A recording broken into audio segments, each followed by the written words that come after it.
ndeysaan ma ne ko yàlla muñ bilaa yàlla rek moo man ma ne ko yàlla moo man ña doon jooy démb ak barka démb tey ñoo taxaw fii naan oye oye oye oye oye oye jëlal ma lii yow. Abonnez-vous sur HD2 121 TV. waaw waaw mbay. Abonnez-vous sur HD2 121 TV. man de Amadou man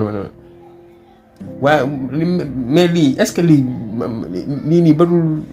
est-ce que lii du risque sax mais pare doo fa dem nii rek chaque instant bala neexee dem jubilé parce que daxaa yuuxu turu président moom après ñu taxaw foofu ñu accordé lañ ko pare kan waru faa dem nii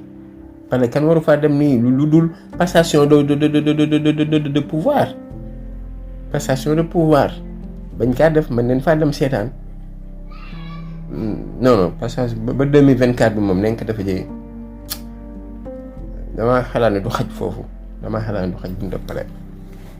ba 2024 bi du fa xaj de waaye gis nga àddunaa ngi nii démb da ngeen jooy tey yéen a ngi oyee ba tey baax na ma ne ko ba tey baax na